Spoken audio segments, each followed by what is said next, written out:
உடற்பயிற்சி, உயிர் வளம் பெற காயகல்ப பயிற்சி, மனம் அமைதி பெற அகத்தவம் மற்றும் அகத்தாய்வு பயிற்சிகளை அளித்துள்ளார்கள். இத்தகைய சிறப்பான மனவளக்கலை எனும் வாழ்க்கை கல்வியை உலக சமுதாய சேவா சங்கம் ஸ்கை யோகா இணைய வழியே 12 நாட்கள் அடிப்படை பயிற்சியாகவும், அதனைத் தொடர்ந்து 4 மாதங்கள் சான்றிதழ் கல்வியாகவும் நம் இல்லம் தேடி வந்து அளித்து வருகிறது. இந்த சிறப்பான செய்தியினை நமது உறவுகளிடமும் நட்புகளிடமும் பகிர்ந்து அனைவரும் உடல் நலத்துடன் ஆரோக்கியமாக அமைதியாக வாழ நம்மால் ஆன சிறு உதவியினை செய்வோம்.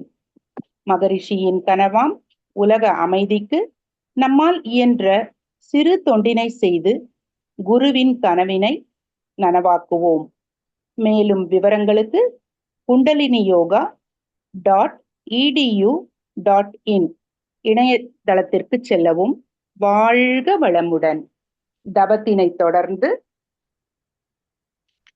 முயற்சி திருவினையாக்கும் என்ற தலைப்பில் சிந்தனை விருந்து வழங்க பேராசிரியர் அருள்நிதி புஷ்பகலா அம்மா அவர்களை அன்புடன் அழைத்து அமர்கிறோம்.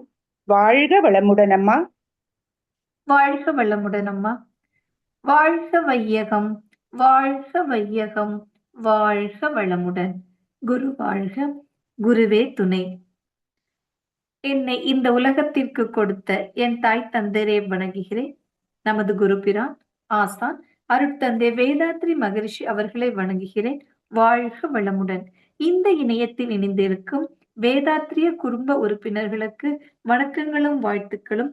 வாழ்க வளமுடன். ஆழமான தவத்தை அருமையாக வழிநடத்திய பேராசிரியர் அருள்நிதி வெங்கடலட்சுமி அம்மா அவர்களை வாழ்த்தி மகிழ்வோம். பேராசிரியர் அருள்நிதி வெங்கடலட்சுமி அம்மா அவர்கள் வாழ்க வளமுடன். அவர் தம் அன்பு குடும்பம் வாழ்க வளமுடன். அவர் தம் அருட்தொண்டு வாழ்க வளமுடன். வாழ்க வளமுடன் அம்மா. வாழ்க வளமுடன் அம்மா. இன்றைய சிந்தனைக்கான தலைப்பு முயற்சி திருவினையாக்கும். முயற்சி திருவினையாக்கும். இதை வள்ளுவர் பெருந்தகை ஆள் வினையுடைமை என்ற அதிகாரத்திலிருந்து எடுக்கப்பட்ட ஒரு சொற்றொடராகும். முயற்சி அப்படின்றதுனா வெறுமனே ஒரு வேலை கொடுக்கறாங்க, அந்த வேலையை மட்டும் செய்வதா, சளைக்காமல் அப்படியே செய்துட்டு இருக்கிற ஒரு விஷயமா, இல்ல அந்த வேலையில் நம்முடைய புத்தி கூர்மையை சரி செய்து இன்னும் இன்னும் மேல உயர்வது முயற்சியா அப்படின்ற ஒரு கேள்விக்கு தான் நம்ம விடை தேட போறோம். முயற்சி நமக்கெல்லாம் எப்போ முயற்சி செய்ய தொடங்கணும் அப்படின்னா, கொஞ்சம் யோசிச்சு பார்த்தோம்னா நம்ம குழந்தைங்களா இருக்கும் போது அப்படியே தவழ்ந்து நடந்துட்டே இருப்போம், தவழுவோம், அப்புறம் நடப்போம், கீழே விழுவோம். ஒருவேளை விழுந்த இடத்திலே நம்ம தங்கி இருந்தோம்னு வச்சுக்கீங்களேன், இன்னைக்கு இவ்வளோ பெரிய ஆளா இருக்க முடியுமா, அறிவுல இவ்வளோ வளர்ந்திருக்க முடியுமா, உடல் அளவுல நம்ம வளர்ந்திருக்கோமா, எதுவுமே பாசிபிள் இல்லை. சோ நம்ம விழுந்தோம், எந்திரிச்சோம், நடந்தோம், அந்த முயற்சி எல்லாம் திருவினையாக மாற்றுது. அடுத்து சைக்கிள் ஓட்ட ஆரம்பிச்சோம்.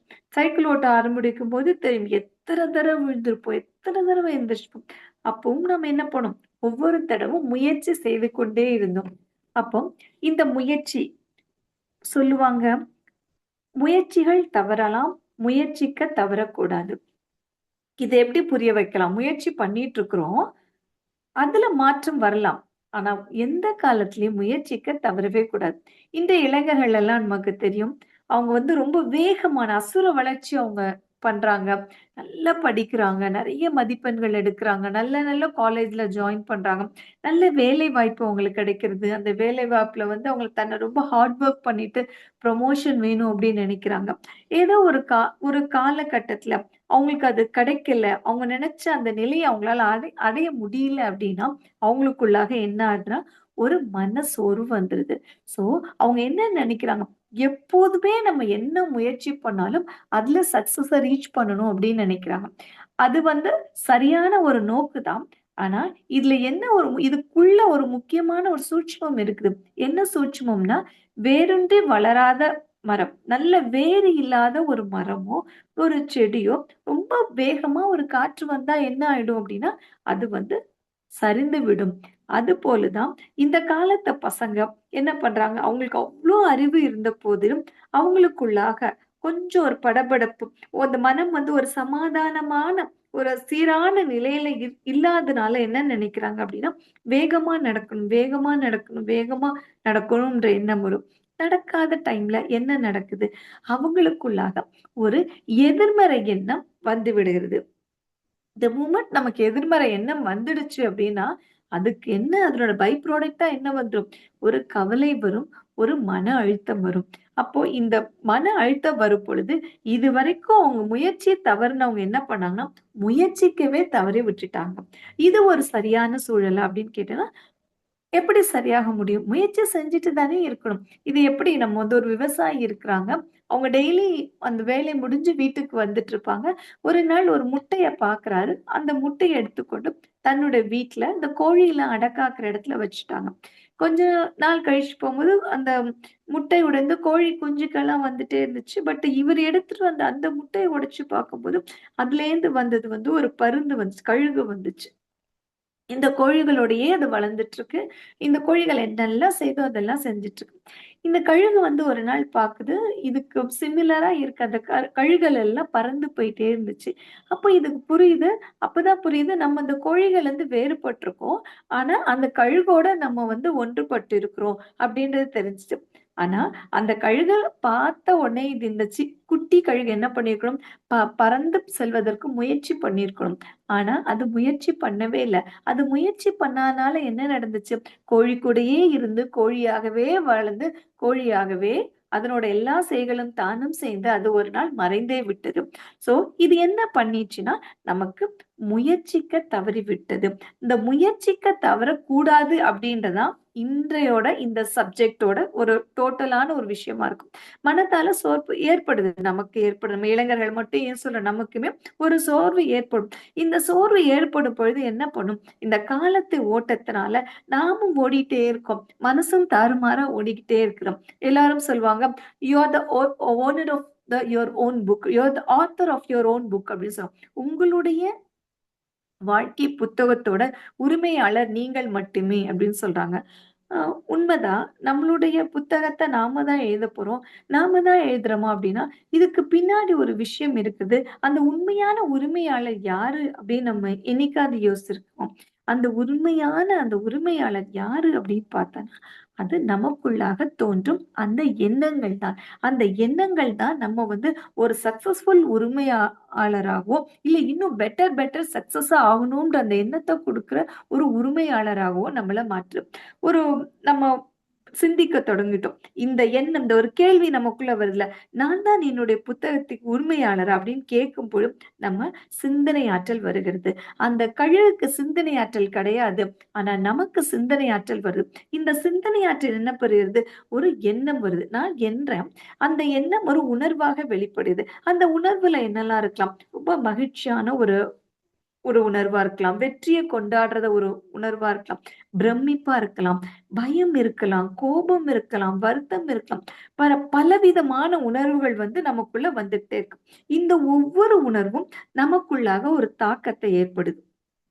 இந்த மகிழ்ச்சி ஃபார் எக்ஸாம்பிள் வச்சுக்கோமே. ஒரு மகிழ்ச்சியான ஒரு உணர்வு வருது. நெறைய மார்க் எடுத்துட்டு குழந்தை வந்து நான் வந்து ஃபர்ஸ்ட் மார்க் எடுத்துட்டு இருக்கேன் அப்டி சொல்லிட்டு வீட்ல கொண்டு குடுக்கும்போது, ஒரு தாய் மனநிலை வந்து எவ்ளோ சந்தோஷமா இருக்கும். குழந்தை எவ்ளோ கஷ்டப்பட்டுச்சு.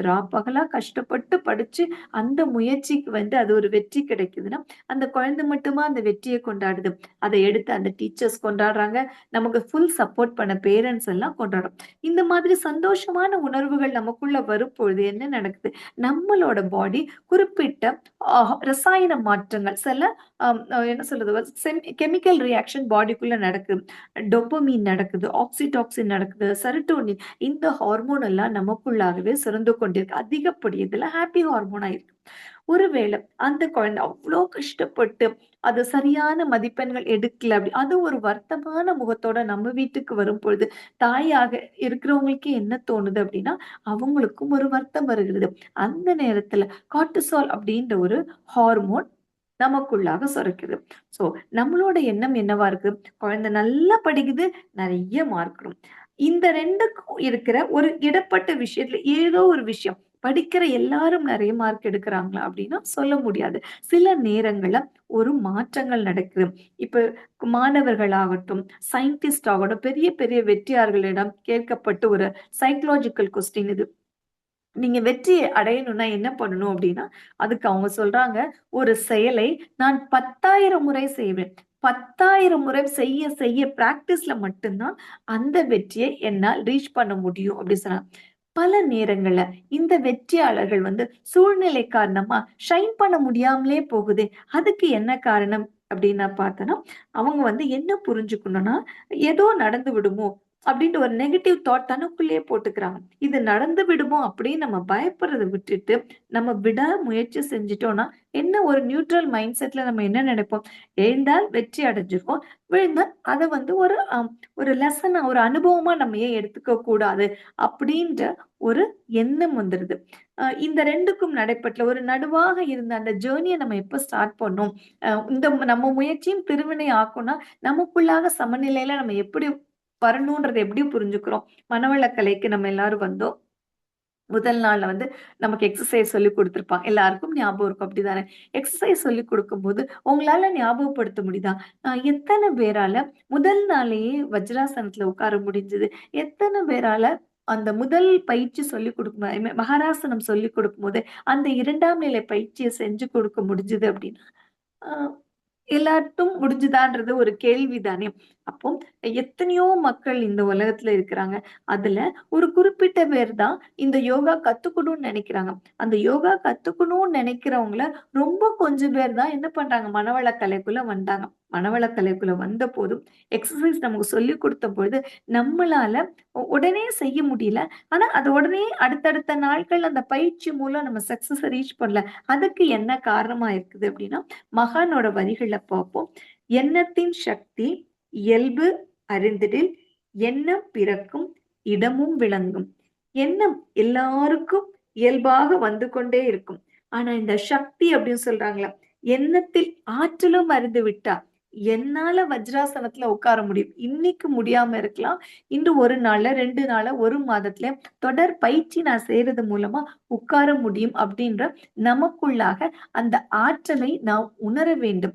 இன்னைக்கு அந்த ஆற்றலை நாம் உணரத் தொடங்கி விட்டோமோ, அந்த ஆற்றலை நாம் அறிந்திட்டால், எண்ணத்தில் பிறக்கும் இடமும் விளங்கிடும்.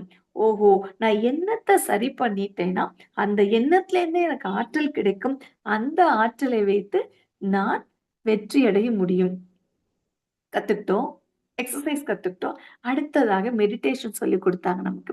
மெடிடேஷன் செய்யும் பொழுது நம்ம எல்லாருக்கும் தெரியும். சாதாரண மனிதர்களுக்கே ஒரு 50,000லேருந்து 70,000 எண்ணங்கள் வருதுன்னு சொல்றாங்க.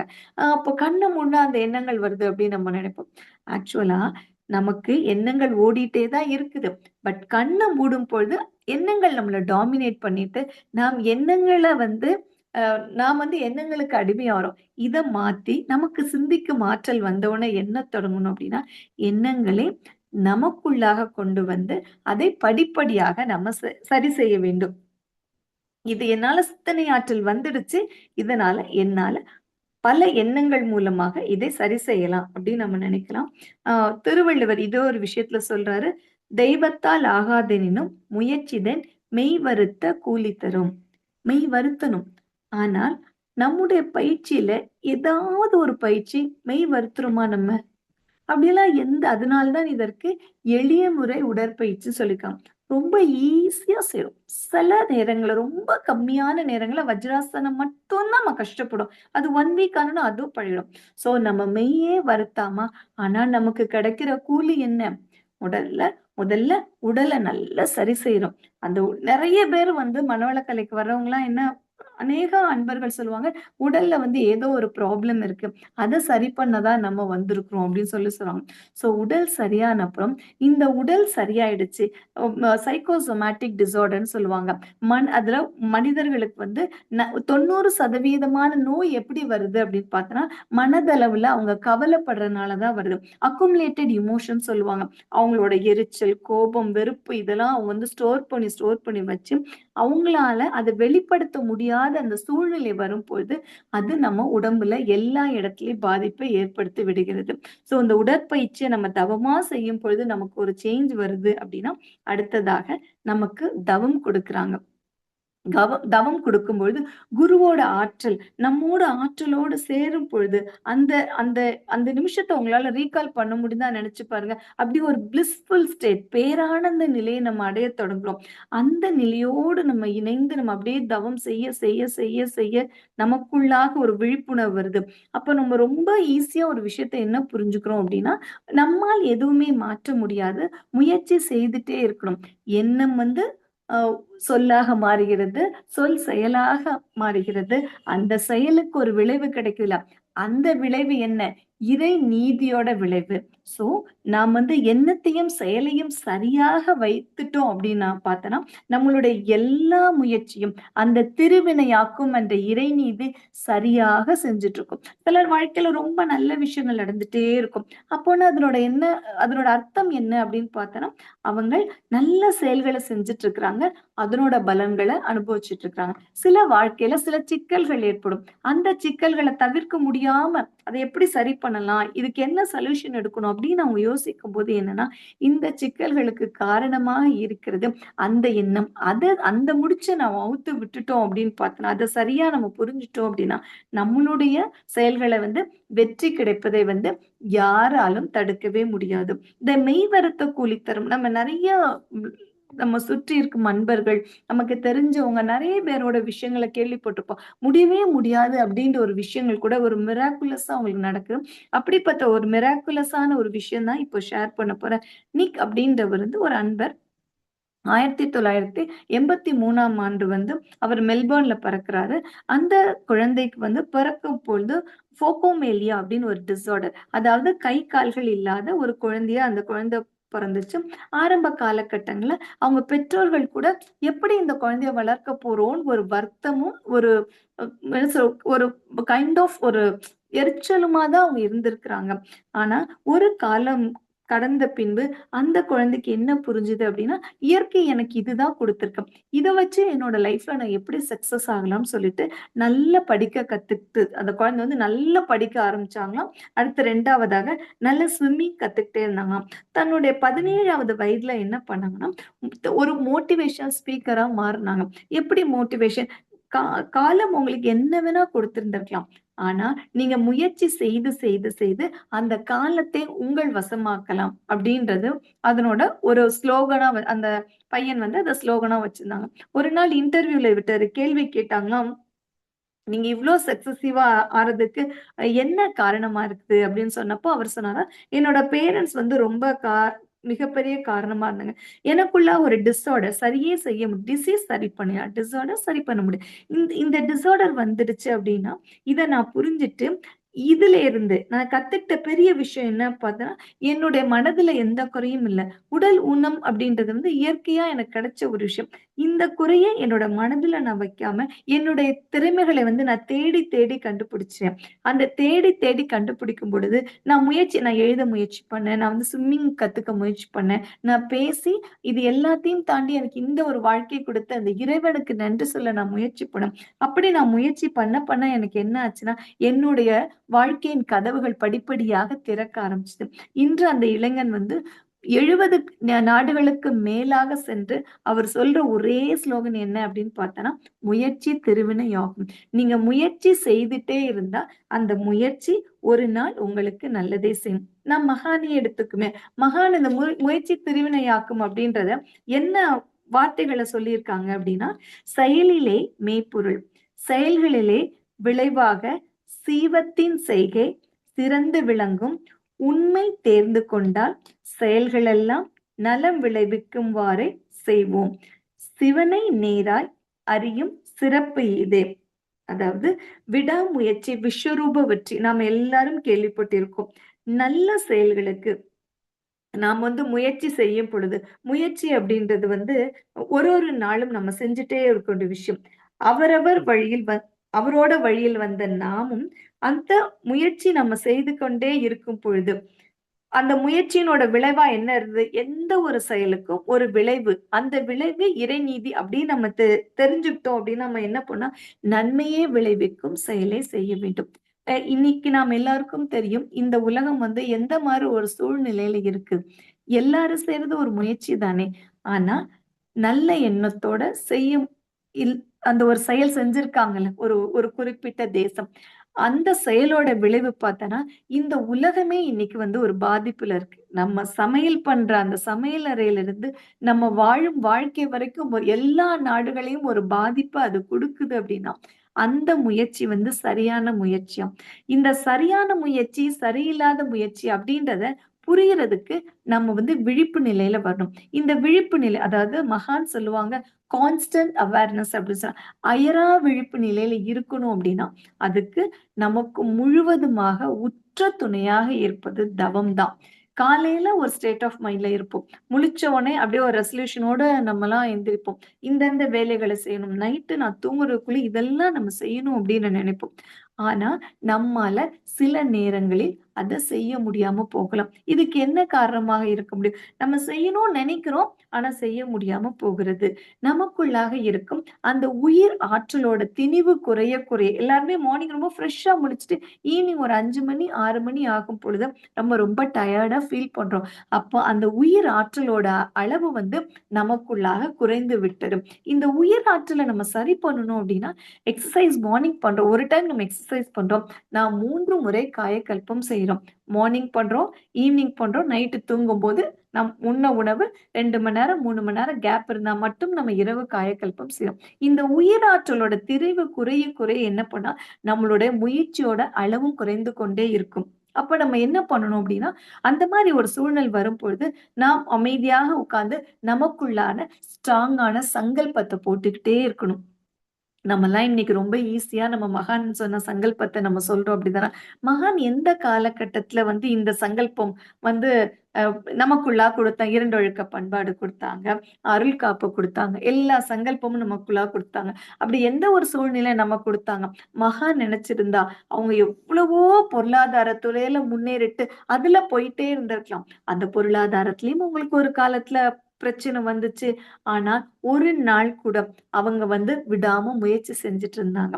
உட்கார்ந்து தவம் பண்ணும் பொழுது கூர பிச்சுட்டு போன கூட, அத கூட ரொம்ப இயல்பா அதையும் நோக்கி இயற்கை என்னும் பேராட்டக்காரனுக்கு எடுத்தரும் காய்கள் சொல்லிட்டு அமைதியா உட்கார்ந்து தவம் செஞ்சாங்க. மகானோட பெரிய முயற்சி என்னவா இருந்துச்சு அப்படின்னா, இந்த உலக அமைதி பெற வேண்டும். இந்த அமைதி தனி மனிதனிடம் தொடங்க வேண்டும். அப்ப தனி மனிதன் எப்படி அமைதியா இருக்கணும்? தனி மனிதன் அமைதி செய்வதற்கு முயற்சி செய்ய வேண்டும். என்ன ரொம்ப அமைதியா இருக்கும்? நம் உடலில் உள்ள ஒவ்வொரு செல்லும் எந்த பதட்டமும் இல்லாம அமைதியா ஒரு நாள் முழுவதும் செஞ்சுட்டே இருக்கணும். சொல்லுவாங்க, உடல் வந்து அசைந்து கொண்டே இருக்கணும். மனம் அசையாமல் இருக்கணும்னு சொல்லுவாங்க. பட் நம்ம இயற்கையில அப்படியா இருக்கிறோம்? நம்ம மனம் ஓடிக்கிட்டே இருக்கு. ஆனா உடல் அளவுல நாம் அசையாமல் இருக்கிறோம். இன்றைக்கு இருக்கிற நம்மளோட வாழ்வியல் முறையெல்லாம் மாறிப் போச்சு. எல்லாரும் ஒரு 6த் ஃபிங்கரா நமக்கெல்லாம் மொபைல் வந்து விட்டது. அப்படிதானே? இந்த மொபைல நம்ம ஆக்சஸ் பண்ணிட்டு இருக்கும்போது, நம்ம நெறைய விஷயங்கள் நமக்கு தேவையான விஷயங்கள், தேவையில்லாத விஷயங்கள் போட என்ன ஆகுது அப்படின்னா, சில நாள்கள்ல நம்மளோட கான்ஃபிடென்ட்டையே அது குறைச்சு விட்டுருது. இது நடந்தா இது நடக்காதுன்ற நெகட்டிவிட்டிய தான் இன்னைக்கு நெறைய ஸ்ப்ரெட் பண்ணிட்டு இருக்காங்க தவிர, பாசிட்டிவிட்டிய ஸ்ப்ரெட் பண்றதுக்கான இடம் வந்து ரொம்ப குறைஞ்சுட்டே இருக்குது. நாம் பெற்றோர்கள் எல்லாம், நம் முன்னோர்கள் எல்லாம் என்ன பாக்கியம் செய்தார்களோ தெரியவில்லை. நமக்கு இந்த மனவளக்கலை பாசிட்டிவிட்டிய மட்டுமே நமக்கு குடுக்கிற மனவளக்கலை நமக்கு கிடைக்கிறது. அந்த மனவளக்கலை சென்று நம்ம அந்த பயிற்சிகள முறையாக கன்சிஸ்டன்சியா நம்ம செய்யும் பொழுது நமக்குள்ளாக அயரா விழிப்பு நிலை வருகிறது. தவத்தோட மன அலைச்சூழல் குறையும் பொழுதும் அந்த விழிப்பு நிலை வரும் பொழுது நம்ம என்ன பண்றோம்? முயற்சி செய்யும் பொழுது கூட இது முயற்சி செய்யணுமா? இது முயற்சி செய்ய வேண்டாமா? நமக்குள்ளாக அந்த பிரித்து உணர்ந்து அறியும் ஆற்றலுக்குள்ள நம்ம போறோம். எப்படி அப்படின்னா, யாரோ நம்மள ஹர்ட் பண்ணியிருக்கிறாங்க. பட் அவங்கள நம்மள ஹர்ட் பண்ணணும் அப்படின்ற எண்ணம் வரும்பொழுது கூட, அத கூட நம்ம வந்து யோசிக்கவே மாட்டோம். அவங்கள ஹர்ட் பண்ணணுன்ற எண்ணத்த கூட நம்ம முயற்சியில கொண்டு போகணும். இது நமக்கு தேவையில்லாத விஷயம். நம்மளுடைய பயிற்சிகள், நம்மளுடைய எண்ணங்கள் என்ன பண்ணும்? எண்ணம், சொல், செயலால் நன்மையே விளைவிக்கக்கூடிய விஷயங்கள தான் நம்ம உணரணும், செய்யணும். விளைவுகள நம்ம அத நோக்கி பயணிக்கணும். மகான் அ அவங்க உலக அமைதிக்காக அவங்க என்ன பண்ணுவாங்க அப்படின்னா, டெய்லி காலையிலயும் சாயங்காலம் தவம் பண்ணிட்டே இருப்பாங்களாம். அப்போ எல்லாரும் என்ன இவங்க இப்படி தவம் பண்ணிட்டு இருக்காங்க? என்ன மாற்றங்கள கொண்டு போறாங்க அப்படி நினைப்பாங்க. மகானோட முயற்சி திருவினை ஆக்கிக் கொண்டே இருக்குது. இன்னைக்கும் அந்த முயற்சியினால தானே நம்ம இருக்கிறோம். நம்ம எல்லாரும் தனி மனித அமைதியிலிருந்து உலக அமைதியை நோக்கி பயணத்துல தானே நம்ம இருந்திருக்கோம். அந்த பயணத்துல மகான் வழியில் வந்த நாம் அந்த விடா முயற்சியை செய்து அந்த விஸ்வரூப வெற்றியான அந்த தனிமனித அமைதியில் தொடங்கி உலக அமைதி செல்வதற்கான அந்த எண்ணத்தை நாம் தினம் தினம் வித்திட வேண்டும். ரொம்ப பெரிய விஷயம் செய்யறோமான நம்ம முடியல, சூழ்நிலை காரணமாக, வேலை காரணமாக முடியலைன்னா கூட நம்ம என்ன பண்ணலாம்? காலையிலும் இரவிலும் குறைந்தபட்சம் 9 முறை இந்த உலகத்தை நம்ம வாழ்த்தலாம். இந்த உலகத்தை நம்ம வாழ்த்தணும் அப்படின்ற போது நான் நல்லா இருக்கணும், என்னுடைய உடம்பு நல்லா இருக்கும், நான் நல்லா இருக்கும் பொழுதுதான் குடும்பத்தை நல்லாக பார்க்க முடியும். இந்த குடும்பம் நல்லா இருக்கும் பொழுதுதான் ஒரு நல்ல சமுதாய அமைப்பை கொடுக்கும். மகான் அடிக்கடி சொல்லுவாங்க, தான் இயற்கை சமுதாயம் இந்த மூன்றோட இணைப்புல தான் நம்மளோட வாழ்க்கை நல்லா இருக்கும். சோ முதலாவதாக நம் உடம்பு நல்லாக இருக்கிறதுக்கு நாம் முயற்சிக்கு என்ன பண்றோம்? எக்ஸசைஸ் பண்றோம். மனம் நல்லாக இருக்கிறதுக்கு தவம் பண்றோம். உயிர் ஆற்றல் கன்சிஸ்டன்சியா நமக்கு இருக்கிறதுக்காக நாம் காயக்கல்ப பயிற்சி செய்யும். இந்த பயிற்சிகள் எல்லாம் முடிச்சிட்டு நம் குடும்ப உறவினர்களை பார்த்து வாழ்க வளமுடன் அப்படின்ற ஒரு பாசிட்டிவிட்டியை நம்ம கொடுக்கும் போதும் அங்க இருக்கும் கணவரோ குழந்தைகளோ வீட்டு பெரியர் ஒருத்தருக்கு ஒரு தேவை இருக்கும். கணவரை பொறுத்தவரை வேலையில் வெற்றி இருக்கும், குழந்தைகளை பொறுத்தவரை கல்வியில் சிறப்பு இருக்கும், பெரியவர்களை பொறுத்தவரை ஆரோக்கியமான வாழ்க்கை வேண்டும் அப்படி இருக்கும். சோ ஒருவரும் ஒரு முயற்சியில இருக்கும் பொழுதும் நம்முடைய முதல் முயற்சியான இந்த காலையில் பயிற்சிகளை நாம் செய்துட்டு அவங்கள மனதார வாழ்த்தும் பொழுதும் அன்றன்னைக்கு நமக்கு என்ன பண்ண டெய்லி டெய்லி டெய்லி டெய்லி நம்மளோட முயற்சிகள் நமக்கு திருவினையாக்கி கொண்டே இருக்கும். நல்ல விஷயங்களை நமக்கு கொடுத்து கொண்டே இருக்கும். நாம் எல்லாம் மகான் வழியில் வந்த குழந்தைகள் தானே. அப்போ அனைவருக்கும் நன்மையே விளைவிக்கும் முயற்சிகளை நம்ம செய்துகிட்டே இருக்கோம். இன்றைய காலகட்ட அன்பர்களுக்கு ஒரு வேண்டுகோள், நாம் உலகத்துக்காக இன்னும் கொஞ்சம் அதிக நேரம் நம்ம வாழ்த்திட்டே இருக்கோம். இந்த சூழ்நிலை சீக்கிரமே மாறி இயல்பான வாழ்க்கை நம் அண்டை நாடான நம் தோழமை நாடான அந்த மக்கள் எல்லாம் நல்லா இருக்கணும் சொல்லிட்டு நாம் எல்லாரும் முயற்சி செய்யும். நம்முடைய முயற்சி வாழ்த்தாக மாறட்டும். அந்த வாழ்த்து இந்த பிரபஞ்சம் முழுதும் பரவி எப்படி ஒரு காலகட்டத்துல ஒரு தொற்று நோயிலிருந்து நாம் வெளிவந்தோமோ அதே மாதிரி இந்த போர் நடந்துட்டு இருக்க இந்த சூழ்நிலையிலிருந்து இந்த உலகம் வெளிவர வேண்டும் என்று நாம் முயற்சி செய்து கொண்டே இருக்கோம். முயற்சி அப்படின்றது ஒரு பயணம், அது ஒரு முடிவே அல்ல. நாம் எடுக்கும் ஒவ்வொரு செயலும் முழு ஈடுபாட்டுடனும் தளராத விடா முயற்சியுடனும் செய்வோம். வெற்றி நமதாக்குவோம். இப்படிப்பட்ட வெற்றி நம்ம ரொம்ப சீக்கிரம் அந்த வெற்றியை பார்க்க போறோம். அந்த வெற்றி நமக்கு கிடைச்சிடுச்சு அப்படிதானே. இந்த வெற்றி நமக்கு மட்டும் கிடைத்தால் போதுமா? இந்த வெற்றியை நாம் என்ன பண்ண வேண்டும்? நாம் எல்லோருக்கும் பகிர்ந்து கொடுக்க வேண்டும். சொல்லுவாங்க, அதாவது 2 விஷயம் லைஃப்ல ரொம்ப சந்தோஷமான விஷயம். ஒருத்தங்களுக்கு கொடுக்கிற அன்பும் ரெட்டிப்பாகிறது, ஒருத்தங்களுக்கு கொடுக்கிற அந்த கிஃப்ட் இருக்குல்ல அது நமக்கும் சந்தோஷத்தை கொடுக்கிறது, மற்றவர்களுக்கும் சந்தோஷத்தை கிடைக்கிறது. நம்மிடம் இருக்கிற பெரிய கிஃப்ட் இப்ப என்ன அப்படின்னா மனவளக்கலை அப்படின்ற அந்த பயிற்சி. இந்த பயிற்சியில நான் முழுமை பெற்று நம் உடல் ஆரோக்கியம், மன அமைதி, உயிராற்றல் பெற்று நாம் நல்லா இருக்கிற இந்த சூழ்நிலை தெரிஞ்சுக்கொண்டு நிறைய அன்பர்கள் அந்த போர் சூழ்நிலை இருக்கிற அந்த நாட்டுல இருப்பாங்க. அந்த அன்பர்களுக்கு நாம் என்ன பண்ணலாம்? இங்க இருந்து நம்ம அவங்களுக்கு மனவளக்கலை பயிற்சிகளை நம்ம கற்றுக் கொடுக்கலாம். அங்க இருக்கும் அன்பர்கள் நம்ம விடாது வாழ்த்தி கொண்டே இருக்கலாம். அவங்களுக்கு நாம் மகரிஷியோட ரிலாக்ஸேஷன் அந்த சீடியை கொடுத்து அவங்க மன அமைதி பெறுவதற்கு நம்மால் அந்த உதவி செய்து கொண்டே இருக்கலாம். அப்படி நாம் செய்கின்ற ஒவ்வொரு முயற்சியும் திருவினையாக மாற்ற வேண்டும் என்றால் நாம் வாழ்த்தி கொண்டே இருக்கணும். நம்மை வாழ்த்தி, குடும்பத்தை வாழ்த்தி, இந்த சமுதாயத்தை வாழ்த்தி, இயற்கையை வாழ்த்தி, எல்லோரும் நல்லா இருக்கணும் அப்படின்னு நம்ம வாழ்த்தி சொல்ல சொல்ல சொல்ல சொல்ல வாழ்த்தி கொண்டே இருக்கும் பொழுது ஒரு நாள் நம்முடைய ஒவ்வொரு முயற்சியும் மகானோட பெரிய கனவாகிய அந்த முயற்சி திருவினையாக்குவதற்கு வழிவகுத்து கொண்டே இருக்கும். நல்லதொரு வாய்ப்புக்கு நன்றி. தொண்டாற்றி இன்பம் காண்போம். வாழ்க வையகம், வாழ்க வையகம், வாழ்க வளமுடன். நன்றிகள் அம்மா. ஒரு சிறப்பான சிந்தனை உரை. வாழ்க வளமுடன் அம்மா. அம்மா அவர்கள் முயற்சி திருவினையாக்கும் என்ற தலைப்பில் ரொம்ப அழகா ஒரு உரையை வழங்கியிருக்காங்க. அவங்க ஒரு கழுகு கோழி குஞ்சு கதை சொன்னாங்க. அதே மாதிரி தான் சொல்லுவாங்க, யானையை குட்டியில் கோவிலுக்கெல்லாம் கொண்டு வரும்போது அதை ஒரு இரும்பு செயினால் கட்டி போட்டுருவாங்களாம். அதுக்கப்புறம் கழட்டி விட்டால் கூட வளர்ந்த பின்னால் அது நம்மளை கட்டி தான் போட்டிருக்காங்கன்ற நினைப்போடவே அது இருந்துடுமா. அது எதிர்த்துக்கிட்டு வெளியில் போகாதுன்னு சொல்லுவாங்க. அந்த மாதிரி நிறைய கதைகள்லாம் சொன்னாங்க அம்மா. அதே மாதிரி நம் வாழ்க்கை புத்தகத்தின் உரிமையாளர் நம் எண்ணங்களேன்னு சொன்னாங்க.